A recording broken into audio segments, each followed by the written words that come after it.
ഇല്ലടികളെ നമ്മുടെ ബസ്സിലെ കുലിശിതം നമ്മൾ പാർട്ട് ടു എന്ന് വേണമെങ്കിൽ പറയാൻ മതി. ഈ പാർട്ട് ടു അല്ലേ ഇടല, അതിന്റെ ഒരു എക്സ്പ്ലനേഷൻ വീഡിയോ ആണ് നമ്മളായിട്ട് വന്നിരിക്കുന്നത്. നമ്മൾ കൊണ്ടുവന്നിരിക്കുന്നത് എന്താ വെച്ചാൽ അപ്സാക്കിയ റെജി എന്ന് പറയുന്ന കുട്ടിയാണ് നമ്മൾ ആ വീഡിയോ ഇട്ടുണ്ടായിരുന്നത്. എന്താ വെച്ചാൽ ആ സമയത്ത് ബസ്സിൽ എനിക്കിങ്ങനെ ഒരു ദുരനുഭവം ഉണ്ടായി. എന്താ വെച്ചാൽ ബസ്സിൽ ഞാൻ ഇങ്ങനെ ഇരിക്കുന്ന സമയത്ത് ഒരു മധ്യവയസ്കനായ ഒരു പുരുഷൻ വന്നിട്ട് ഇങ്ങനെ ഇരുന്നിട്ട് എൻ്റെ പ്രൈവറ്റ് ഭാഗങ്ങൾ ജസ്റ്റ് ടച്ച് ചെയ്യുകയും ബാക്കി ഇതൊക്കെ ചെയ്യുകയും പറഞ്ഞിട്ട് വീഡിയോ ഇട്ടുണ്ടായിരുന്നു ഇൻസ്റ്റാഗ്രാമിൽ. അത് നല്ല ട്രെൻഡിങ് ആയിട്ടുള്ള.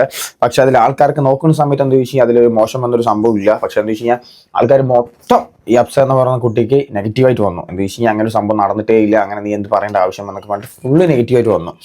അപ്പോൾ എന്താ വെച്ച് കഴിഞ്ഞാൽ അപ്സാക്കി റേജി അതിനുശേഷം കുറേ എക്സ്പ്ലനേഷൻ കാര്യങ്ങളൊക്കെ സ്റ്റോറിയൊക്കെ ആയിട്ട് വന്നു. പക്ഷെ ആരും അത് വില വെച്ചില്ല. അറ്റ് ലാസ്റ്റ് ആ കുട്ടി വീഡിയോ ആയിട്ട് വന്നിട്ടില്ല, ഒരു റീലായിട്ട് വന്നിട്ടുണ്ട്. എന്താ സംഭവിച്ചു കഴിഞ്ഞാൽ ഇതാണ് സംഭവം, നിങ്ങൾക്ക് ആർക്കെങ്കിലും വരുമ്പോൾ ഇങ്ങനത്തെ ഒരു സംഭവം നിങ്ങൾക്ക് മനസ്സിലാവുള്ളൂ എന്നിട്ട് ഒരു വീഡിയോ ആയിട്ട് വന്നിട്ടുണ്ട്. ഇല്ലാതെ ഒരു റീൽ ഇട്ടിട്ടുണ്ട് കുട്ടി, മനസ്സിലായില്ലേ? അപ്പം എന്ന് വെച്ചാൽ ഞാനത് കണ്ടപ്പോൾ ഇല്ലാതെ എനിക്ക് വലിയ മിസ്റ്റേക്കായി തോന്നില്ല. എന്ന് വെച്ചാൽ ഫുള്ള് കമന്റ് ബോക്സ് മൊത്തം ഈ കുട്ടിക്കെതിരാണ്. എന്താ വെച്ച് കഴിഞ്ഞാൽ നീ റീച്ചിന് വേണ്ടി ചെയ്തതല്ലേ, നീ അതല്ല ഇതല്ലേ, ഓരോരുത്തർ കുടുംബം വെച്ച് കളിക്കണം എന്നൊക്കെ പറഞ്ഞിട്ട് കുറേ വന്നിട്ടുണ്ട്. ഇനി കുട്ടിയെ സംബന്ധിച്ചെങ്കിൽ ഇവിടെ കുറേ വീഡിയോസ് ഒക്കെ ഇട്ടുന്നതാണ് പറഞ്ഞിട്ട് ബസ്സിലൊക്കെ ഇതിന് പോണത് കണ്ടിട്ടില്ല. പക്ഷെ ആ ഒരു വീഡിയോ ഏകദേശം ഒരു 6 വരുമ്പോൾ ഒരു 67 ലക്ഷം പേര് കണ്ടു, നല്ല റീച്ച്. പക്ഷെ ആ കണ്ടതിൽ എല്ലാവരും പറയുന്നത് ഈ ഒറ്റ തന്നെയാണ്. എന്താ വെച്ച് കഴിഞ്ഞാൽ റീച്ചിന് വേണ്ടി ചെയ്താണ്. എന്നിട്ട് ആ കുട്ടി വേറൊരു വീഡിയോ കൂടി ഇട്ടുണ്ടായിരുന്നു. എന്താ വെച്ച് കഴിഞ്ഞാൽ അതിനും എന്താ വെച്ച് കഴിഞ്ഞാൽ ഞാൻ അത് വായിച്ചില്ല. നമ്മൾ ആ വീഡിയോ ഇട്ടിട്ടുണ്ട് കേട്ടോ, റിയാക്ട് ചെയ്തിട്ടുണ്ടായിരുന്നു. Funny how men believe women are sluts with no proof but need mountains of evidence to believe man is a rapist. അങ്ങനത്തെ വീഡിയോ ഇട്ടു. അതിനുശേഷമാണ് ഈ ഇടല ആ കുട്ടി ഓൺ വോയിസിൽ ഒരു എക്സ്പ്ലനേഷൻ വീഡിയോ ഇട്ടിട്ട് ഒന്നല്ല ഇടല 2. ഞാൻ ഇന്നലെയാണ് ഈ വീഡിയോ കണ്ടത്. പക്ഷേ ഇന്നലെ റിയാക്ട് ചെയ്യാൻ വിചാരിച്ചാൽ ഇന്നലെ നമ്മുടെ ഒരു കുടുംബത്തിൽ മരണം ഉണ്ടായിരുന്നു, അവിടെയായിരുന്നു. സോ നമ്മളതൊന്ന് സമയം കണ്ടെത്തി റിയാക്ട് ചെയ്യണം. അപ്പോൾ നോക്കുന്ന സമയത്ത് വേറൊരു വീഡിയോ ഇട്ടിരിക്കണം. അപ്പോൾ നമുക്ക് രണ്ടും കൂടി ഒരുമിച്ച് റിയാക്ട് ചെയ്യാം, എന്നിട്ട് ബാക്കി പറയാം. ഓക്കെ, അപ്പോൾ ലെറ്റ്സ് പ്ലേ ദ അപ്സ വീഡിയോ. ഇത് ഇടയിൽ ഇത് ബസ്സിലൊന്നും കേട്ടോ. എന്താ വെച്ചാൽ നോർമലി ബസ്സിലാണ് കുട്ടിയും വീഡിയോസ് കിട്ടത്. പക്ഷേ ഇത് നേരെ വീട്ടിൽ നിന്ന് ഒരു എക്സ്പ്ലനേഷൻ വീഡിയോ ആയിട്ട് ഇട്ടാണ് സംഭവം. കുട്ടി കുറേ സത്യങ്ങളൊക്കെ വിളമ്പുന്നുണ്ടല്ലോ, ഞാൻ അതൊക്കെ പറയാം, നമുക്ക് കേൾക്കാം ആദ്യം. ഹായ്, ഞാൻ അപ്സ കേരജി. നിങ്ങൾ എൻ്റെ ലാസ്റ്റ് വീഡിയോ കണ്ടിട്ടുണ്ടായിരിക്കും. അങ്ങനെ ലൈഫിൽ ഒരു തവണയെങ്കിലും എക്സ്പീരിയൻസ് ചെയ്തിട്ടുള്ള പെൺകുട്ടികൾക്ക് മാത്രമേ അത് റിലേറ്റ് ചെയ്യാൻ പറ്റത്തുള്ളൂ. ഞാൻ എൻ്റെ ലൈഫിൽ നടന്നൊരു റിയൽ ഇൻസിഡൻറ്റ് വീഡിയോ ആയിട്ട് കാണിച്ചു. അതിൻ്റെ കമൻസിൽ ഫുള്ള് ഞാൻ റീച്ചിന് വേണ്ടിയിട്ടാണ്, ഞാൻ ഫോളോവേഴ്സിനെ കൂട്ടാൻ വേണ്ടിയിട്ടാന്നൊക്കെ പറഞ്ഞ് കുറേ കമൻസ്. ഒരു കാര്യം അറിയാത്ത റിയാക്ഷൻ വീഡിയോ ചെയ്ത കുറേ പേരുണ്ടല്ലോ, അവരെന്നോട് ഒരു തവണയെങ്കിലും ആ വീഡിയോയിൽ എന്തെങ്കിലും സത്യം ഉണ്ടോ എന്ന് ചോദിച്ചു. ഇല്ല, ചോദിക്കത്തില്ല. എന്താ? അവർക്ക് കണ്ടന്റ് വേണം. കണ്ടന്റ് ഇല്ലാതിരുന്ന സമയത്ത് പുതിയ കണ്ടന്റ് കിട്ടി, അതുകൊണ്ട് അവരത് ആഘോഷിക്കുന്നു, അത്രേ ഉള്ളൂ. പിന്നെ വേറെ കുറെ പേര് ആ വീഡിയോ കണ്ട് ചോദിക്കുന്നുണ്ടല്ലോ ഞാൻ റിയാക്ട് ചെയ്തില്ലെന്ന്. നിങ്ങൾ കണ്ടോ ഞാൻ റിയാക്ട് ചെയ്തോ ഇല്ലയോന്ന്? ഞാൻ നിങ്ങളെ കാണിച്ച കുറച്ച് സെക്കൻഡ്സ് വീഡിയോ മാത്രമേ നിങ്ങൾ കണ്ടിട്ടുള്ളൂ. ഞാൻ അയാൾക്ക് അവിടെ വെച്ച് കൊടുക്കേണ്ട റിപ്ലൈ കൊടുത്തിട്ടുണ്ട്. ഈ വീഡിയോ കണ്ടിട്ട് നിങ്ങൾ എന്നെ ജഡ്ജ് ചെയ്യാൻ വരണ്ട. പിന്നെ വേറെ കുറേ പേര് ചോദിക്കുന്നുണ്ട് അയാൾ മാന്യമായിട്ടാണല്ലോ ഇരിക്കുന്നത്, അയാൾ ഒന്നും ചെയ്യുന്നില്ലല്ലോ എന്നൊക്കെ. ഇപ്പം എനിക്ക് തോന്നുന്നുണ്ട് അയാൾ പിന്നെ മാന്യനായിരുന്നു. എൻ്റെ കമൻറ്റ് സെക്ഷനിലുള്ള കുറേ ആളുകളുണ്ടല്ലോ, അവരാ ഏറ്റവും വലിയ ക്രിമിനൽസ്. നമ്മൾ പേടിക്കേണ്ടത് അവരെയാണ്. ഞാനൊരു കാര്യം ചോദിച്ചോട്ടെ, നിങ്ങളുടെ അമ്മയ്ക്കോ പെങ്ങൾക്കോ നാളെ ഇതുപോലൊരു സിറ്റുവേഷൻ ഉണ്ടാവുമെന്ന് വന്ന് പറയുന്നു, അപ്പം നിങ്ങൾ ആദ്യം തെളിവ് ചോദിക്കുമോ? അതോ അവരൊന്നും പ്രതികരിച്ചില്ല എന്ന് പറയുമ്പോൾ നിങ്ങൾ എൻ്റെ പഴമിഴിഞ്ഞിരുന്നേന്ന് ചോദിക്കുമോ? നിങ്ങൾ അതായിരിക്കും ചോദിക്കാൻ പോകുന്നത്. ഇത് കാണുന്ന എൻ്റെ അനിയത്തിമാരോട് എനിക്കൊരു കാര്യം പറയുള്ളൂ, നിങ്ങളും എന്നെ പോലെ പബ്ലിക് ട്രാൻസ്പോർട്ടൊക്കെ യൂസ് ചെയ്യുന്ന ഒരു സാധാരണക്കാരിയാണെന്നുണ്ടെങ്കിൽ നിങ്ങളിവിടെ ഒട്ടും സേഫ് അല്ല. നിങ്ങൾക്ക് പറ്റുന്നുണ്ടെങ്കിൽ നിങ്ങൾ കോഴ്സ് എടുത്തോ ജോലിക്കായിട്ടോ വേറെ ഏതെങ്കിലും രാജ്യത്തോട്ട് ഓടി രക്ഷപ്പെടാൻ നോക്കും. നിങ്ങൾക്ക് ഇതുപോലൊരു എക്സ്പീരിയൻസ് ഉണ്ടാകുമ്പം നിങ്ങളെ സപ്പോർട്ട് ചെയ്യാനായിട്ട് ആരും ഉണ്ടാകത്തില്ല. അതിൻ്റെ ഏറ്റവും വലിയ എക്സാമ്പിളാണ് എൻ്റെ കമൻറ്റ് ബോക്സ്. ഇല്ലാടികളെ, അപ്പൊ കുട്ടി പറയാനുള്ളത് പറഞ്ഞു. എന്ത് സംബന്ധിച്ച് കഴിഞ്ഞാൽ നിങ്ങൾക്ക് ആർക്കെങ്കിലും ഇങ്ങനെ ഒരു അനുഭവം വന്നു കഴിഞ്ഞാൽ അപ്പൊ നിങ്ങളിത് പ്രതികരിക്കാതിരിക്കുമോ എന്നൊക്കെ കുട്ടി പറയുന്നത്. അപ്സ എന്ന് പറഞ്ഞ കുട്ടി പറയുന്നുണ്ട് ആ വീഡിയോ ഇട്ട ശേഷം ഞാൻ പ്രതികരിച്ചിട്ടുണ്ട്. അപ്പോൾ എൻ്റെ ഒരു ഒപ്പീനിയൻ പറയുകയാണെങ്കിൽ ആ വീഡിയോ ഇട്ട ശേഷം പ്രതികരിച്ചെങ്കിൽ അതും എന്തുകൊണ്ട് വീഡിയോ ആക്കി പോസ്റ്റ് ചെയ്ത് കൂടാ എന്നാണ് സംഭവം. ഇപ്പൊ ഇങ്ങനത്തെ ഒരു സംഭവം വീഡിയോ ആക്കി ഇട്ടില്ലേ എന്ന് വെച്ചാൽ ഇങ്ങനെ എനിക്കൊരു ദുരനുഭവം ഉണ്ടായി എന്ന് പറഞ്ഞിട്ട് ഇങ്ങനെ സംഭവം ഒരു പുരുഷന്റെ ഫേസ് ഒക്കെ ബ്ലറാക്കിയിട്ട് ഇങ്ങനെ വെച്ചിട്ട് കൈ ഇങ്ങനെ വെച്ചിട്ട് അയാൾ അവിടെ മുട്ടി ഇവിടെ മുട്ടി എന്നൊക്കെ പറഞ്ഞിട്ട് വീഡിയോ ഇട്ടു. അപ്പൊ അതുപോലെ എന്തുകൊണ്ട് ഇങ്ങനെ റിയാക്ട് ചെയ്യുന്ന വീഡിയോ ഇട്ടുകൂടാ? എന്ന് വെച്ചാൽ ആ കുട്ടി പറയുന്നത് ഞാൻ അവിടെ തന്നെ അതിനുശേഷം കൊടുക്കാനുള്ള ആൾക്ക് കൊടുത്തു എന്നാണ് പറയുന്നത്. എന്ന് വെച്ചാൽ ചിലപ്പോൾ ഒരു അടിയായിരിക്കും, അല്ലെങ്കിൽ അവിടെ വഴക്കുന്നതിലും ഉണ്ടായില്ല. അങ്ങനെയെങ്കിൽ അതെന്തുകൊണ്ട് വീഡിയോ ഇട്ടുകൂടാ? മനസ്സിലായോ? അപ്പൊ ആളുടെ റെസ്പോൺസിബിലിറ്റി നമുക്ക് കേൾക്കാമല്ലോ. അത് വീഡിയോ ഒക്കെ ഇടാതെ ഇതെടുത്തിട്ടിട്ട് റീച്ച് ഉണ്ടാക്കി. സീരിയസ്ലി കേട്ടോ, റീച്ച് ഉണ്ടാക്കി പറഞ്ഞു കഴിഞ്ഞാൽ റീച്ച് ആയി കുട്ടി, മനസ്സിലായില്ലേ? കമന്റ് ബോക്സ് മൊത്തം അത് പറഞ്ഞു. ഇപ്പൊ ഈ വീഡിയോ ഇട്ടിട്ട് ഏകദേശം ഒരു 3 ലക്ഷം പേര് കണ്ടിട്ടുള്ളത്. അതിലും കമന്റ് ബോക്സ് മൊത്തം നെഗറ്റീവ് ആണ്. എന്ന് വെച്ചാൽ നാടകം പൊളിഞ്ഞു ഇരുന്ന് മെഴുകാതെ കുട്ടി എന്നൊക്കെ പറഞ്ഞിട്ട് കുറേ സംഭവം. പിന്നെ കുറേ നെഗറ്റീവ് തെറിയും കാര്യങ്ങളൊക്കെ പറയുന്നുണ്ട്.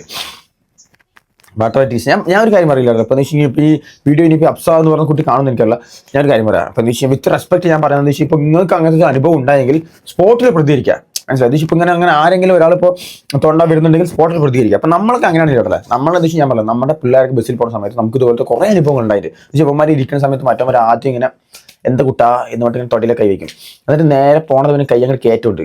അപ്പോൾ എന്ത് ചെയ്യും, നമ്മുടെ പിള്ളേർക്ക് എന്താ വെച്ചാൽ വഴയും കൊടുക്കുന്നില്ലെങ്കിൽ വീഡിയോ എടുത്ത് ഇടുന്നില്ല കേട്ടോ. കൊട്ടുക്കും പറ്റി, മനസ്സിലായി? കൊട്ടുക്കും പറ്റുക കൊട്ടുക്കും പറ്റി. അതിപ്പോൾ എത്ര വലിയവനാണ് ശരി തല്ലിയിട്ടുണ്ട് കേട്ടോ. നമ്മുടെ പിള്ളേർക്ക് തല്ലിയിട്ടുണ്ട്. നമുക്ക് അനുഭവമില്ല, നമുക്ക് അനുഭവം നമ്മൾ അവരെ അടിച്ച് പരത്തും. അതേ പറയുന്നുള്ളൂ.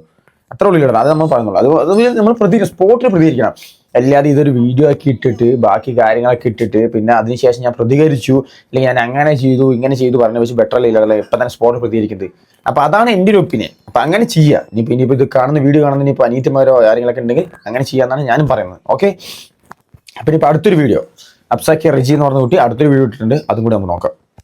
ഹായ്, ഞാൻ അപ്സ റിജി.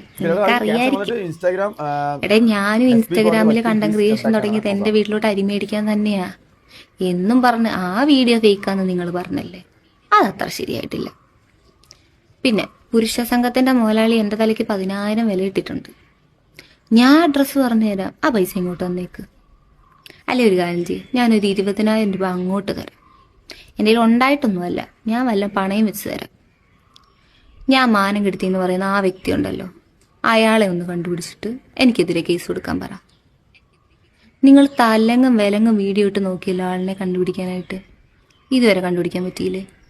ഞാൻ തന്നെ ഒരു 80 ലക്ഷം ആൾക്കാരെ കാണിച്ചിട്ടുണ്ടല്ലോ.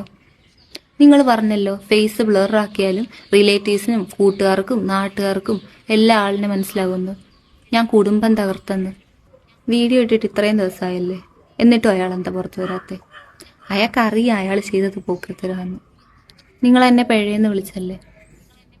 ഒരു കാര്യം ആലോചിച്ച് നോക്ക്, നാളെ എന്നെ പോലെ ഒരുത്തി റീച്ചിന് വേണ്ടിയിട്ട് നിങ്ങളുടെ പരിചയക്കാരെയും ഇതുപോലെ എന്തെങ്കിലും ചെയ്തെന്ന് വെച്ചോ, അവർ നിരപരാധിയാണെന്നുണ്ടെങ്കിൽ അവർ കേസിന് പോകുമോ ഇല്ലയോ? ആലോചിച്ച് നോക്ക്. അപ്പം അയാൾ എന്തായിരിക്കും പുറത്തു വരാത്തതെന്ന്. റിയാക്ഷൻ വീഡിയോ ഇട്ട ഇൻസ്റ്റാഗ്രാം ഗുരുക്കളോട് എനിക്ക് ഡിഫമേഷന് കേസ് ഫയൽ ചെയ്യാനായിട്ട് ഇൻട്രസ്റ്റ് ഉണ്ട്. എനിക്ക് പക്ഷെ അതെങ്ങനെ ചെയ്യേണ്ടതെന്ന് അറിയത്തില്ല, എൻ്റെ കയ്യിൽ പൈസയുമില്ല. നിങ്ങൾ എന്തായാലും ഇൻസ്റ്റാഗ്രാം യൂണിവേഴ്സിറ്റിയിലെ വലിയ വലിയ ആൾക്കാരില്ലേ, പറ്റുമെന്നുണ്ടെങ്കിൽ റിയൽ വേൾഡിൽ എന്നെ ഒന്ന് ഹെൽപ്പ് ചെയ്യും. ഇത് കാണുന്ന ഏതെങ്കിലും ലോയേഴ്സോ അല്ലെങ്കിൽ നിയമ നടപടികൾ അറിയാവുന്ന ആരെങ്കിലും ഒക്കെ ഉണ്ടെങ്കിൽ എന്നോടൊന്ന് പറഞ്ഞാൽ ഞാൻ എന്താ ചെയ്യേണ്ടതെന്ന് ഞാൻ കംപ്ലൈൻറ്റ് ചെയ്യാം. ഇല്ലാടിയല്ലേ കുട്ടി പറഞ്ഞതിൽ അവസാനം പറഞ്ഞത് ഞാൻ യോജിക്കുന്നു. എന്ന് വെച്ചാൽ ഡിഫമേഷൻ കേസ് എന്ന് വെച്ച് കഴിഞ്ഞാൽ എനിക്കെതിരെ വീഡിയോ ചെയ്ത് എല്ലാവർക്കും എതിരെ ഡിഫമേഷൻ കേസ് കൊടുക്കാൻ എനിക്ക് ആഗ്രഹമുണ്ട്. പക്ഷേ എനിക്ക് അതിനെക്കുറിച്ച് അറിയില്ല, പൈസ ഇല്ല എന്നൊക്കെ പറയുന്നുണ്ട്. പക്ഷേ ഇത് പറഞ്ഞതിന് മുമ്പ് കുട്ടി വേറൊരു കാര്യം കൂടി പറഞ്ഞില്ല. എന്ന് വെച്ച് കഴിഞ്ഞാൽ ഞാനും അരി മേടിക്കാൻ വേണ്ടിയിട്ടാണ് ഈ വീഡിയോ കാര്യങ്ങളൊക്കെ ചെയ്യുന്നതുകൊണ്ട് പറഞ്ഞു. സോ അതിന് തന്നെ നമുക്ക് മനസ്സിലാക്കാം. എന്ന് വെച്ച് കഴിഞ്ഞാൽ കുട്ടി അരി മേടിക്കാൻ വേണ്ടിയിട്ടാണ് അങ്ങനത്തെ ഒരു വീഡിയോ ഇട്ടതും റീച്ചിന് വേണ്ടിയിട്ടാണെന്നൊക്കെ പറഞ്ഞിട്ട് സ്വാഭാവികമായി നമുക്ക് ചിന്തിച്ചാൽ മനസ്സിലാകില്ല. ഒരു ചോറ് കഴിക്കുന്ന ഒരു മനുഷ്യൻ അല്ലെങ്കിൽ ഭക്ഷണം കഴിക്കുന്ന മനുഷ്യന്മാർക്ക് അത് മനസ്സിലാവും. എന്ന് വെച്ചാൽ ലാസ്റ്റ് പറഞ്ഞത് ഫസ്റ്റ് പറഞ്ഞാണെങ്കിൽ നമ്മൾ യോജിച്ചിട്ടുണ്ട്. എന്ന് വെച്ച് കഴിഞ്ഞാൽ എനിക്ക് അങ്ങനെ എനിക്കത് വീഡിയോ ചെയ്തവർക്കെതിരെ കേസ് കൊടുക്കാൻ എനിക്ക് ആഗ്രഹമുണ്ട്, അല്ലെങ്കിൽ ഞാൻ കേസ് കൊടുക്കും എന്ന് പറഞ്ഞാണെങ്കിൽ ഓക്കെ. ഇത് ഫസ്റ്റ് പോയിട്ടെന്ന് പറഞ്ഞത് നമ്മുടെ അരിയണ്ണം പറഞ്ഞ പോലെ സ്വാഭാവികമായും ഞാനും വീഡിയോ ചെയ്തത് എൻ്റെ വീട്ടിൽ ചോറ് മേടിക്കാനാണ് അല്ലെങ്കിൽ അരി മേടിക്കാന്ന് പറഞ്ഞപ്പോൾ തന്നെ പൊളിഞ്ഞു, നാടകം പൊളിഞ്ഞു കേട്ടല്ലേ. അപ്പോൾ പിന്നെ കമന്റ് സെക്ഷൻ ഞാൻ നോക്കിയില്ലല്ലേ എപ്പോഴും. ഇത് ചെയ്യും കുട്ടിക്ക് ഒരു 400 ലൈക്ക് ആണെങ്കിൽ ഒരു 450 കമന്റ് ഉണ്ടാവും, മനസ്സിലല്ലേ? 450 കമന്റ് ഉണ്ടാവും.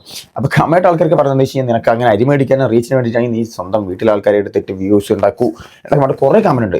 അപ്പം ഞാൻ പറഞ്ഞതാണില്ലല്ലോ എന്ന് വെച്ചാൽ നമുക്ക് അങ്ങനത്തെ ഒരു സ്പോട്ടിൽ അനുഭവം ഉണ്ടായെങ്കിൽ ഒരു അനുഭവം ഉണ്ടായെങ്കിൽ ദുരനുഭവം ഉണ്ടായെങ്കിൽ എവിടെ നിന്നായാലും ഇനിയിപ്പോൾ ബസ്സല്ല എവിടെ നിന്നായാലും സ്പോട്ടിൽ പ്രതികരിക്കുക, മനസ്സിലായി? പ്രതികരിക്കേണ്ട അവിടെ പ്രതികരിക്കുക തന്നെ വേണം. ഇല്ല നമ്മൾ വിത്ത് പ്രൂഫൊക്കെ എടുക്കുന്നത് ഓക്കെ നല്ലതാണ്. പക്ഷെ എന്താ വെച്ച് കഴിഞ്ഞാൽ ഇപ്പം എടുത്തൂല്ല, അത് നല്ലതിനാണ്. പക്ഷെ അതിനുശേഷം കുട്ടി പറഞ്ഞു ഞാൻ ആൾക്കെതിരെ പ്രതികരിച്ചു എന്ന് പറഞ്ഞിട്ടുണ്ട്. പക്ഷെ പ്രതികരിച്ചതിൻ്റെ പ്രൂഫ് കാണാനില്ല. അങ്ങനെ വീഡിയോ എടുത്തിട്ട് പ്രതികരിച്ച പ്രൂഫ് കാണണ്ടേ? അതില്ല, അതും കൂടി വേണം. കേസ് കൊടുക്കണം പിള്ളേച്ച എന്ന് പറഞ്ഞ പോലെ എല്ലാം വേണമെങ്കിൽ തെളിവ് കാണിക്കുമ്പോൾ എല്ലാം വേണം, മനസ്സിലായില്ലേ? അല്ലാതെ നമ്മൾ വെറുതെ നമ്മുടെ ഒരു ഭാഗം മാത്രം ക്ലിയർ ആയിട്ട് കാര്യമില്ല. ചിലപ്പോൾ ഓപ്പോസിറ്റ് ആളുടെ ഒരു ഭാഗം കൂടി നമ്മൾ നോക്കണം. Okay, note the point mister Apsa Reji എന്ന് എനിക്ക് പറയുന്നത്. സോറി മിസ്സിസ് ആ കുട്ടി അപ്സ റെജി എന്ന കുട്ടിയോട് എനിക്ക് അതേ പറയുന്നുള്ളൂ. അപ്പോൾ സോ നിങ്ങൾക്ക് ആർക്കെങ്കിലും ഇപ്പോൾ നമ്മുടെ വീഡിയോ കാണുന്ന ആരെങ്കിലും ഒരു ഫീമെയിൽ ഇങ്ങനെ ഉണ്ടെങ്കിൽ നമുക്ക് അങ്ങനെ പറയാനുള്ളത് എന്ന് വെച്ചാൽ നിങ്ങൾക്ക് അങ്ങനെ അനുഭവം ഉണ്ടെങ്കിൽ സ്പോട്ടിൽ പ്രതികരിക്കുക. അത് സപ്പോർട്ട് ചെയ്യുന്ന ആൾക്കാരുണ്ടാവും, മനസ്സിലല്ലേ? സമൂഹത്തിൽ അങ്ങനെയുള്ള ആൾക്കാരൊക്കെ ഉണ്ട്. അല്ലാതെ അവളെ അങ്ങനെ ഇപ്പോൾ ട്യൂൺ ചെയ്തിട്ട് അവിടെ നിൽക്കാനോ ഒരു മനുഷ്യനും ഉണ്ടാവില്ല. ഇപ്പോൾ സ്പോട്ടിൽ തല്ല ആൾക്കാരുണ്ടാവും, കൂടെ ഉണ്ടാവും, അവരിനെ ഇതാക്കാൻ വേണ്ടി, മനസ്സിലായല്ലോ? അപ്പൊ അതിനുവേണ്ടി അതേ പറയുന്നുള്ളൂ ഇല്ലാട്ടല്ല, അത് നിങ്ങൾ ചെയ്യുക. അല്ലാതെ വെറുതെ ഞാൻ അത് ചെയ്ത് ഇൻസ്റ്റാഗ്രാമിട്ട് മെഴുകും പറഞ്ഞു കഴിഞ്ഞാൽ ഇത് കുടുംബ കോട്ടത്തിൽ മറ്റേ എന്താണ് അയൽക്കൂട്ടമൊന്നുമല്ല ഇൻസ്റ്റാഗ്രാം എന്ന് പറയുന്നത്, അല്ലെങ്കിൽ സോഷ്യൽ മീഡിയ എന്ന് പറയുന്നത്. മനസ്സിലായില്ലേ? പ്രതികരിക്കേണ്ടത് പ്രതികരിക്കുക, അതേ പറയുന്നുള്ളൂ. അപ്പോൾ അടുത്തൊരു വീഡിയോ തരാം.